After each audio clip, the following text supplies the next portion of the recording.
Before leaving, please remember to make a contribution to all of my thousands of hours of work here. PayPal, Patreon, or fundraiser in the description below or on the China Rising Radio Sinoland article page. Thank you. Good morning, everybody. This is Jeff J. Brown, China Rising Radio Sinoland and China Tech News Flash. Just wanted to give you an update. We finally got our shipment back from Thailand, where we were hoping to retire, but moved back to France to take care of my wife's family's ancestral home, and also her mother's in a nursing home nearby. So we retired here permanently in cold northern France. I just got my big nice Rode NT mic fixed here locally, so that's going to be added back to where it used to be. And then I got my computer, which was unfortunately got a little bit broken in the shipment from Thailand. I got it fixed, and I'm going to pick it up next week. So hopefully in the next couple of weeks I'll be back with the green screen and for China Tech News Flash and important China Rising Radio Sinoland installments. This one, I just kind of want to give you first off, audiovisual fans, you really need to get to the CRRS, the China Rising Radio Sinoland page, for all the links, because there's just pages of them. And I do want to point out that my daughter does work at Huawei. She was first in Germany in HR, Human Resources, and is now in France as the admin assistant at two of the company's top research centers here in France, including the new 200 million euro Lagrange Center for Mathematics, in addition to everything else about the allegory of Huawei. You know, I do have a family connection and have learned a lot from her about why she enjoys working there so much. This one is entitled, Huawei is the perfect allegory for why the West's desperate efforts to destroy the Chinese nation are doomed to fail. And this happens to be China Tech News Flash number 103. Before we get started, my two recent posts are a great primer, also based on living and working in China for 16 years. The first one, Jeff J. Brown reviews, quote, Huawei stories, pioneers, end of quote, by Tian Tao and Yin Jifeng. After reading this book, is it any wonder that Huawei is the global leader in ICT? And there's the link for that one. This one talks about Huawei's work in France and the Lagrange Center with photos. This post that I just recently put up, invited to Huawei's, quote, Protecting IP, Driving Innovation 2021 White Paper Forum, end of quote.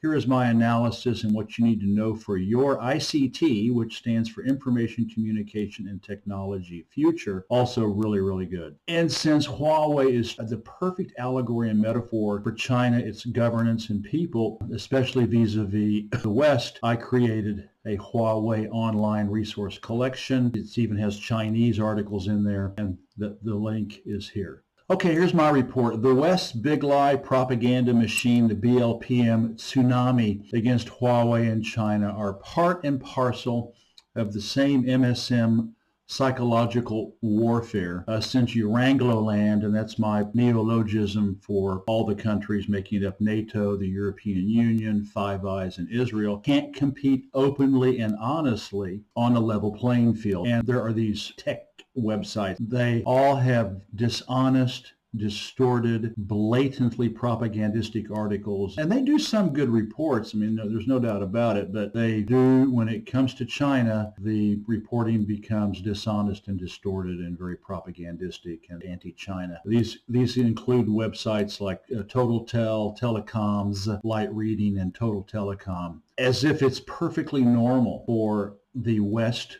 to declare war as a business plan on China. As I have reported before, that especially the United States, but in tandem with vassal Europe, is doing against companies like Huawei and against China was exactly what Franklin Delano Roosevelt did to get Japan to attack the United States, so that the United States could get into World War II to boost the economy because the economy was really, really flagging. What is going on historically isn't way enough for a country to respond with a hot war, but that's not something the Chinese are ready to do.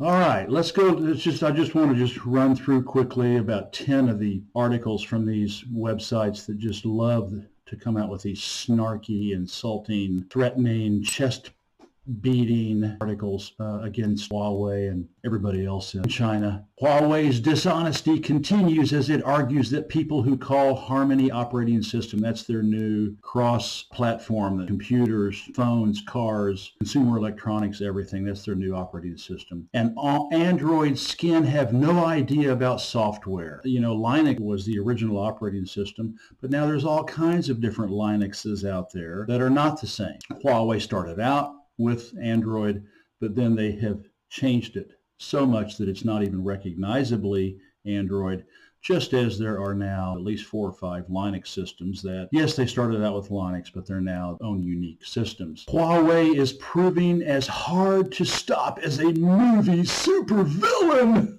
Oh, God, they're so evil. Huawei short on answers to chips crunch as growth stalls. Well, yeah, because the United States has completely shut down their ability to purchase chips outside of China. What do you expect? Starved of chips, Huawei pivots to cars and software. Well, you would too if you know your smartphone business is going to take a big hit. Of course they did. They're diversifying. Open Radio Access Network ran the China Syndrome. You know, the reference to the movie with I think it was Jane Fonda about the nuclear power plant meltdown. They use these emotive trigger words to elicit negative impressions in your head. Huawei gives another thumbs down to Open RAN, or so it says. Why would Huawei want to cooperate with Open RAN? I'm sure it would cooperate with Open RAN if they were treated equally like Ericsson and Nokia and not have war declared on it. But you have to read the whole article. Ericsson and Nokia are not wild about Open RAN either, but they want to give you the impression that it's Huawei that's trying to diss Open RAN. Huawei navigates U.S. sanctions to make a profit in 2020, which they did. Of course, you know, never questioning the logic of why are the sanctions even in place. And of course, the reason is that they can't compete against Huawei. This has nothing to do with, as I will report later, has nothing to do with national security. It's just the inability to compete on a level playing field. Huawei will play no part in the UK's 5G future.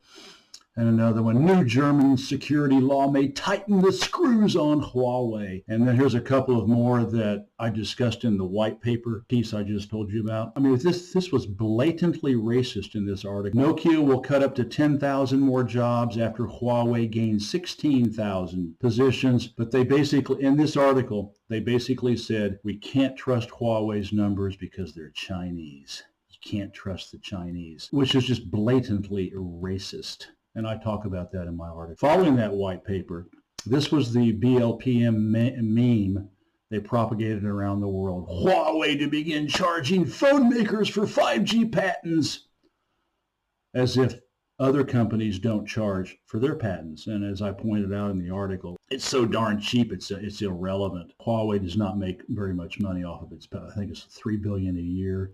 It's insignificant, but they give you the impression that, well, Huawei's charging for its patents, but well, so does Samsung, so does LG, so does everybody else, so does Apple, so does Google, and if they have patents they want to charge for, of course they do. And so these totally dishonest, distorting, psychological warfare soldiers, they are all very, very happy because finally, after all this time, after being totally deprived of chips for the last couple of years, the big announcement came out. Revenues fell 16.5% to $23.5 billion in the first quarter of 2021 for Huawei. Of course, it was almost all in smartphones overseas, and I've reported a lot about this on China Tech Newsflash. There is a quote from Eric Xu, the Huawei's rotating chairman. I've also written about this, how they rotate chairmen.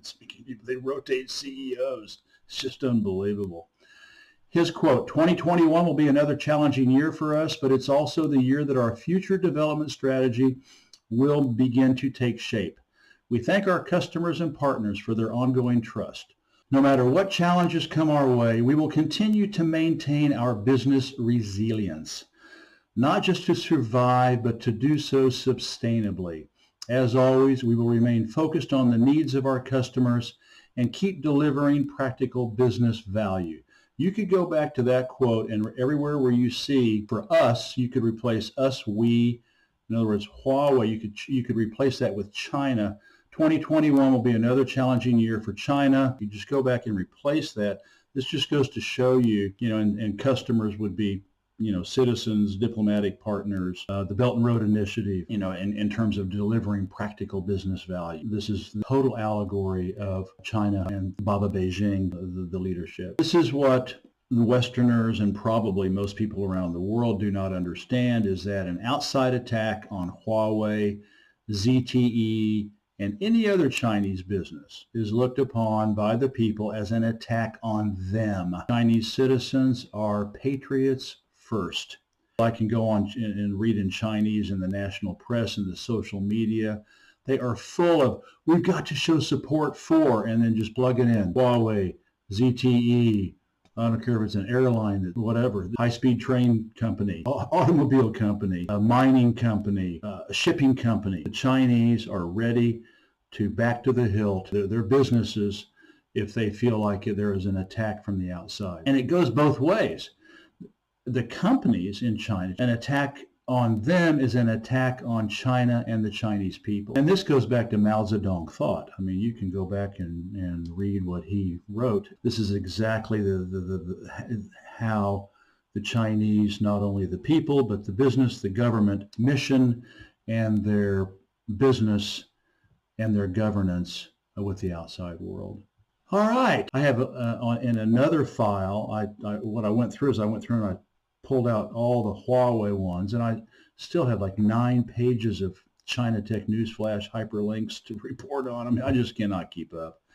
But I was, there were so many about Huawei because Huawei is, in the gun scope of the West, and so there's a lot of information out there about Huawei. When times are good, the pay is better. When times are tough, the 200,000 employee owners of Huawei step up to help out. And so there's an article here. Huawei seeks to raise fresh funds from the employees because they're the owners. You can't buy Huawei stock. It's the world's largest employee-owned company amid U.S. trade sanctions. This one was interesting. Fake, dumb, and poor. Huawei exec unloads on China 5G. Ryan Ding, the head of Huawei's carrier business, this was one of these snarky articles from the propaganda, has tipped a bucket of ice on China's 5G. China might have the world's biggest rollout and the largest number of customers, but compared to other countries, in particular South Korea, he says China's 5G is, quote, fake, dumb, and poor. Well, that was not meant for the outside world. That was meant for Huawei's employees, to get them fired up, to get them inspired. Now Huawei employees will be motivated to show their patriotism by working bigger, better, faster, and cheaper. The book that I reviewed up above, it's just unbelievable. Let's look at China domestically. Huawei is mopping up stakes in domestic chip suppliers. Of course, if Trump and now Biden are going to deprive Huawei of being able to buy chips to run its business, they're going to start looking domestically. So they've been buying interests in various chip companies in China. Here's another article. China has reached about 96% of its target to build 500,000 5G base stations. Of course, many of those, if not most of them, will be Huawei. So as the West continues to try to destroy Huawei internationally, those 500,000 towers will provide a lot of service revenue for Huawei domestically. Here's an interesting one. This is something that's very, very Chinese, very Confucian, very Taoist, very, very Buddhist. China Tech veterans launch domestic replacement fund amid U.S. sanctions. In other words, Chinese businesses and perceived competitors work together for the greater good, especially when the chips are down, pardon the pun. They will actually help each other to make sure that the pie stays big. China's Manhattan microchip project, a new Shanghai plant reportedly to rid Huawei of dependency on foreign chips in light of U.S. sanctions. I will report later on that, trust me, China will be producing its own chips within the next few years. Here's another one. Huawei and China Mobile, my phone company, pitch network smarts together called intelligent connectivity. Huawei and the three big phone companies work together to increase customer satisfaction and lower costs for everybody. Internationally, Huawei launches Go Global Alliance to boost Chinese gaming tech firms and using Harmony operating system platforms. Next, Huawei updates Petal Maps with a major upgrade, rivaling Google Maps in a bid for tech self-sufficiency. Kenya hails Huawei's role in boosting youth ICT skills. Huawei is all over Latin America, Africa, the Middle East, Asia, Oceania. You read that book review I did about how they got established in Africa and other parts of the world. It's just unbelievable. Here's another one. Huawei sets out stall for 5.5G to connect the world, calling for new standards to support high-speed uplinks, drones, and hundreds of billions of connections. Again, looking out, globally across the world. And why is everybody still wanting Huawei? Huawei, here's another article, still top dog in the global telecoms kit market. You go back, I can the chart that shows Huawei global revenue compared to Samsung, ICT companies, Samsung and Nokia and Ericsson. I mean, it's just several magnitudes greater than their competition. And it's not just Huawei. U.S. war on China tech. Here's another headline. 5 firms accused of posing national threat. U.S. banning, sanctioning, and embargoing Huawei, ZTE, which is also another ICT company, Hytera Communications, they do walkie-talkies, radios, and communication equipment, Hangzhou Hikvision, they do CCTVs, and then Dahua, they also do CCTVs. They've also sanctioned SenseTime, the world's most valuable artificial intelligence startup, at least before the ban. The large AI company Megvai and facial recognition firm E2 Technologies have been put on this entity list where they cannot have any relationship with the United States. And of course, in the United States, extorts the rest of the world to not do business with them. Also listed were voice recognition company iFlyTech, cybersecurity group Maya, Pico and nanotech firm Yixin Science and Technology, plus tens more. I mean, the list is huge. And now, just a couple of weeks ago, the USA just banned 6 supercomputing company, which I also reported on. In fact, my very first China Tech Newsflash #1 is about the fact that China is now more and more dominating supercomputing globally. Included Sugon and then the microprocessor Hygon. Why are they banning all these companies? Because they can't compete. That's just all there is to it. They've got bigger, better, faster, cheaper software and hardware. And this whole idea, where the West, especially the United States, has literally declared war on China and the Chinese people and all of their businesses. The Chinese will continue to thrive and prosper because Mao Zedong and his Mao Zedong thought inspires them.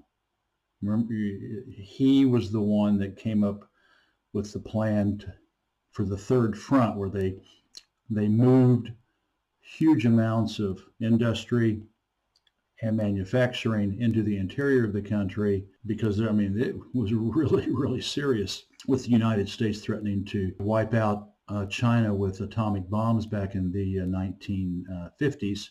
Mao said, go ahead, America's atom bombs are just a paper tiger. If you bomb us, we'll just move everybody to the other half of the country, and we'll still survive. Of course, that was used as propaganda. That Mao doesn't care that if half his people get wiped out. That's not what he said. He said, if you all bomb us with A bombs, we are not going to cave in. We're just going to move west, start over, and rebuild. Not only that, but during the Mao era, they went from strength to strength in tech and ag and manufacturing and everything else. Here's another one. China deploys Sun Tzu Art of War to win the chip war. I've reported on this several times. With or without a sanctions juggernaut, China simply won't be expelled from the global semiconductor market. Beijing has a plan to become the indispensable tech core of East Asia, linking ASEAN, the Association of Southeast Asian Nations, Northeast Asia, and even both Koreas. And we cannot forget that in the next few years, Made in China 2025, which I've reported on several times, remains in effect. The Chinese will be manufacturing the necessary equipment to produce 5-nanometer chips as good as or even better than what's being made in Taiwan, South Korea, and Japan. And that is absolutely true. Not only that, but all of the Chinese companies are backed and supported by Baba Beijing. They will do whatever it takes to make sure that their 100 core industries, including ICT, are not going to be destroyed by outside declarations of war. Here's a couple of articles. China slams U.S. bullying tech firms, unveils data security. So they now are coming out with their own data security regulations and architecture to compete against the United States. Here's another one. China urges neighbors, again, ASEAN, East Asia, etc., to back its data security idea, not the U.S. It's hard for the West to compete against that kind of integrated, patriotic, harmonious, let's grow the pie, not try to each have the entire pie. Very, very Confucian, Taoist, and Buddhist. The U.S., nothing to say except Commerce Department has their entity list. Commerce Department adds 9 Chinese entities related to human rights. Commerce Department adds 24 Chinese companies. Commerce Department adds 11 Chinese entities implicated in human rights violations. Yeah, sure. List of Chinese companies, U.S. sanctions, South China Sea island building. Let's go ahead and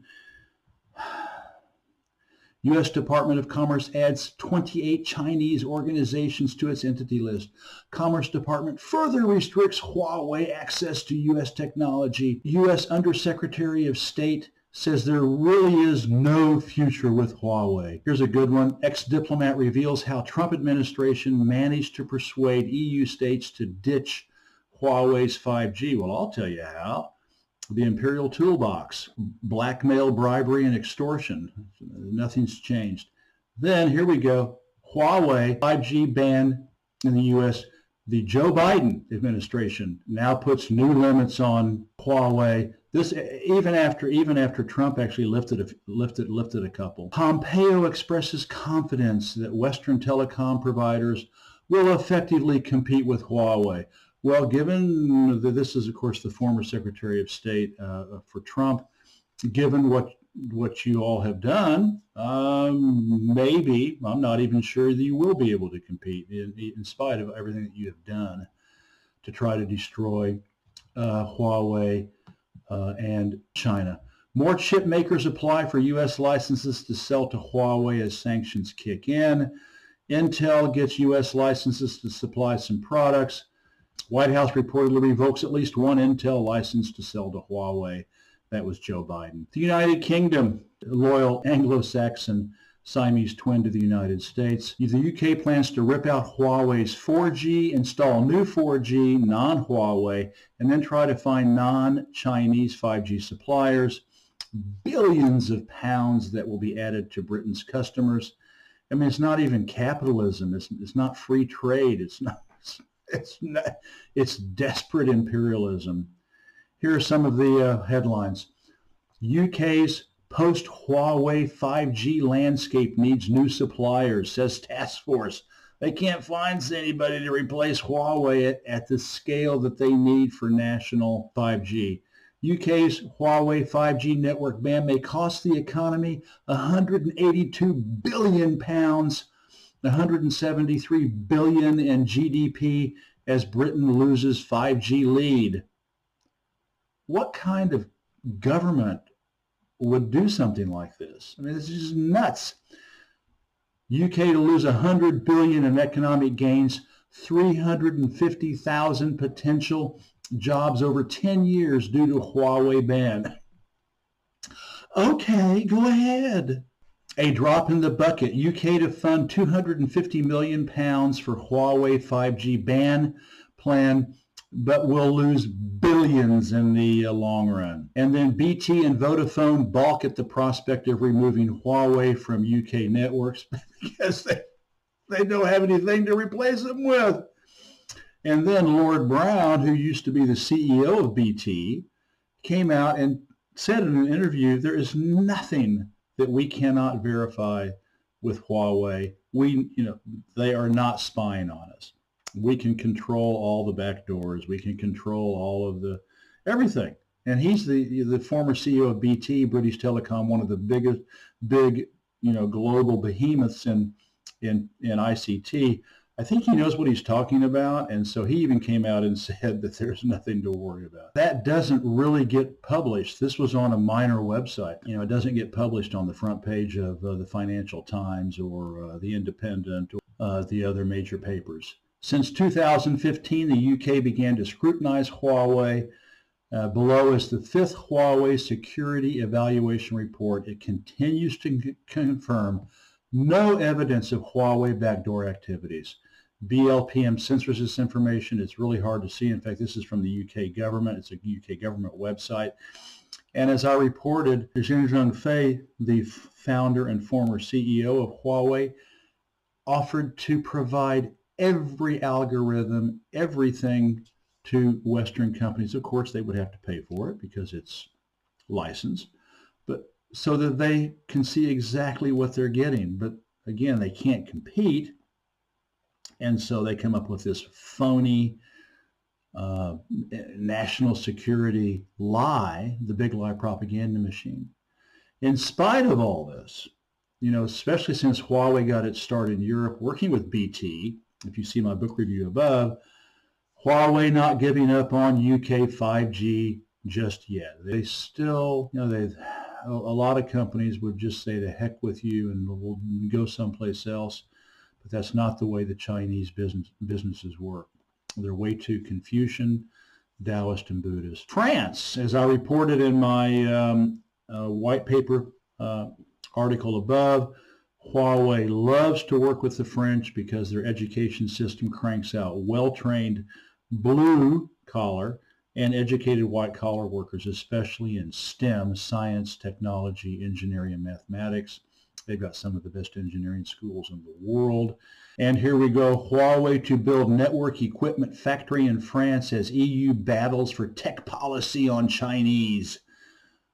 So they just built the Lagrange Center for Mathematics. They continue, they've got like six research centers in France.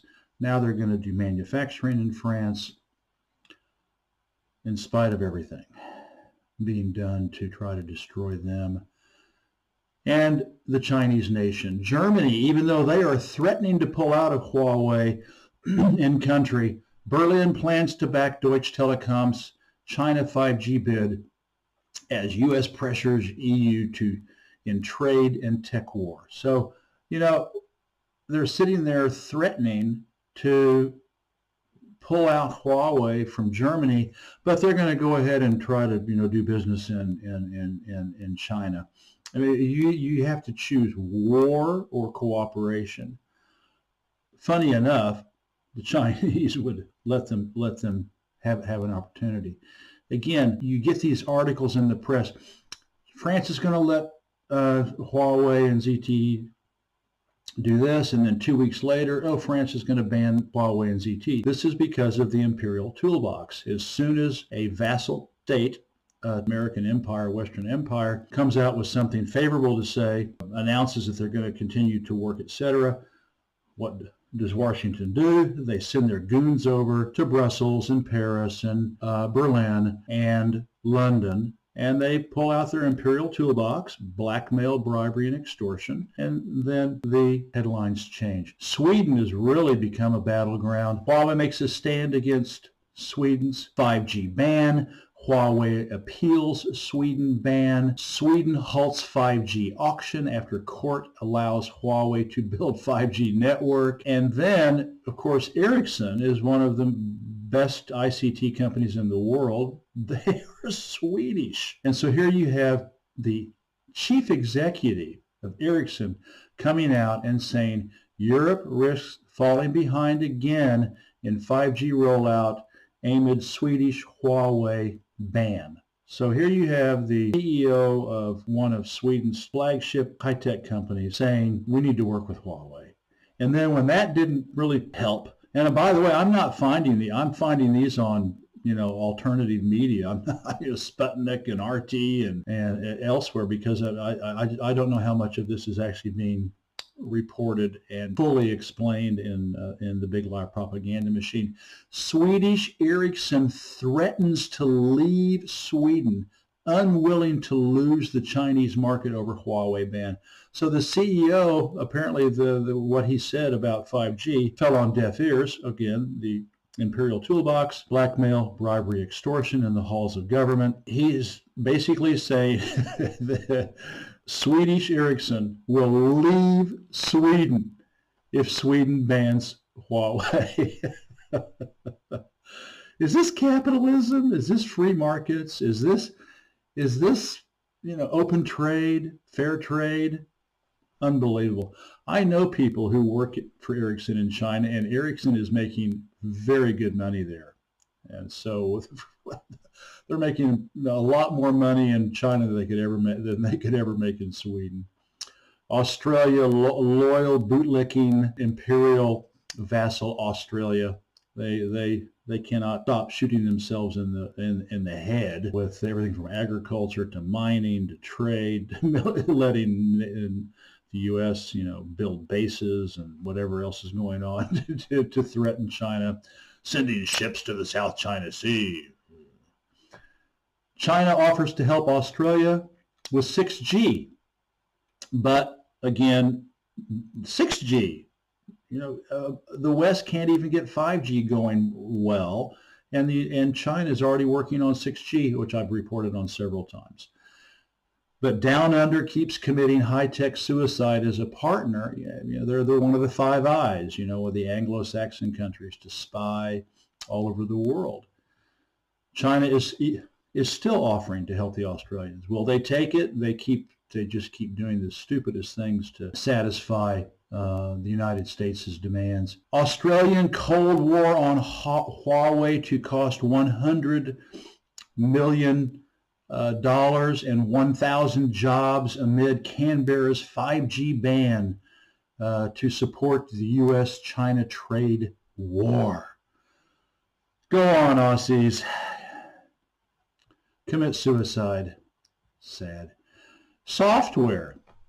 Basically, what's going to happen is that until Huawei can get the chips they need, they're going to become like Apple, and they will become a bigger, better, faster, cheaper Apple, and they're going to move into applications, and they're going to move into laptops in a big way, and consumer electronics and smartphones, just like Apple does. In one place here, EMUI is their Android-derived mobile phone operating system developed by Huawei. It is used in the company's smartphones and tablets. Unfortunately, my old Huawei Nova 2i that I bought in Vietnam, it has a cracked screen. That will not get the new EMUI 11, version 11, because it's just too old. Because my Huawei 40 Plus Pro that we bought in Thailand before we left got stolen here in France. In fact, I've already decided I'm going to get a newer Huawei phone, probably not a P40 because they're much more expensive, but maybe a P30 from China with the Huawei Harmony operating system to test it. So anyway, EMUI 11 users exceed 100 million. The next stop is Harmony operating system. So what they're going to do is they're going to get as many phones. They've gone back. I think they got back to about Huawei 5, 4, unfortunately 2. I don't think they're going to get to 2. So that people can then convert their phones for free from the Android-based operating system to the Huawei operating system. In fact, I'm so upset with Windows right now that they have screwed me over so badly. I think I'm going to get the Huawei operating system for my laptop that I'm using right now to ditch Microsoft Windows 10. Huawei's app gallery rivals Google and Apple with 530 million users. Major growth in 2020 despite U.S. trade bans. They have spent millions of dollars in India working with app developers there to stock the Huawei store. When I was using my P40, there was only one program that I could not find that would not work on my P40, which did not have Google Play, and that was quite a while ago. Now when they come out with their Huawei, their Harmony operating system, I am sure there's going to be even more applications. And so now, of course, Huawei is becoming like Apple. Let's do applications. Also for software, Huawei turns to AI pig farming to bring home the bacon. So they're using their artificial intelligence and their software, big data, everything else to work with pig farmers. Huawei launches a powerful AI, artificial intelligence processor, the Ascend 910. That's just in software. Now let's get to cars. This is really interesting. A couple of years ago, Xi Jinping said, "Oh, we'll never do cars," but that was before the West declared war on China and on Huawei and all the other companies in China. And if you don't know, China is the world's biggest car market. That includes Western Cadillac, in the United States, Buick, Mercedes-Benz, BMW, Audi, VW, Peugeot. They're all there. Citroën, Renault, they're all there. And so whatever happens in China in terms of automobiles will undoubtedly, for these Western companies, whatever technology they adopt in China will undoubtedly come back home to Europe and North America. Huawei signs 18 car makers to drive 5G adoption. So now 18 car makers, and I can guarantee you it includes the Western ones because they don't want the Chinese car makers to have a technical advantage, and they're in the biggest car market in the world, are adopting Huawei's 5G for connected vehicles. Huawei pivots to China's smart car market. And so again, they weren't planning on it, but they're adaptable, they move fast, and you'll see here below that they have moved very, very fast in the last year. Huawei shifts focus to its connected car business. This is the connected cars is where the car will be using the Huawei operating system and will be plugged into satellites and GPS and your home and the Internet of Things and eventually self-driving cars. This is really, really interesting. Huawei starts selling smart cars in flagship stores across China to offset smartphone losses. Of course, those smartphone losses are outside of China. So you go into a store a Huawei store in China, you buy your new P40 phone, and the salesperson says, "Hey, while you're here, why don't you buy an electric car?" Sure. So they have come out with the new SF5 model, and it has been jointly launched by the Shenzhen-based tech giant and car maker Seres, S-E-R-E-S. So Xiaomi is actually investing like $10 billion to come out with their own car. Huawei has opted to just put $1 billion into this project and work with this Shenzhen company. Of course, for those of you who don't know, I lived in Shenzhen for 3 years before moving to Thailand in hopes of retiring there, and then now in France. 5G with Harmony operating system to seamlessly connect cars to all Huawei devices. So this has been no other company's been able to do this. Not Apple, not Google, not Microsoft, not Samsung. Nobody has been able to seamlessly connect across platforms one operating system. When I get my Huawei phone and eventually my laptop and I'm talking to you, I can even connect. This is what my daughter gave me, a Huawei watch, because they gave it to her in Dusseldorf when she transferred, and she didn't. It was a little bit too masculine, so she gave it to me. So I'll be able to hook all these things together with Huawei. They are also going into self-driving cars. Their self-driving car is better than Tesla's. Get a load of this. Huawei sold 3,000 driverless cars in 2 days using a navigation system far superior than Tesla. So take that, Elon Musk. I've reported about him too. All right, I hope you all enjoyed this. I could sit there and write about this all day, and instead of doing a lot of short ones, I thought I'd do just one big long one and show you all where Huawei is, and that it is an allegory for the Chinese people, for the Chinese nation, for the Chinese government, for Baba Beijing.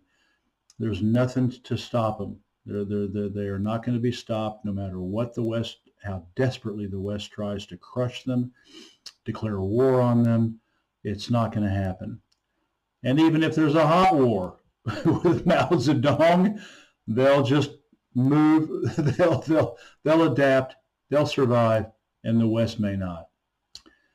This is Jeff. Thank you very much. Have a great day. China Rising Radio Sinoland and China Tech News Flash signing out. Please make a contribution to all of my hard work. Thank you.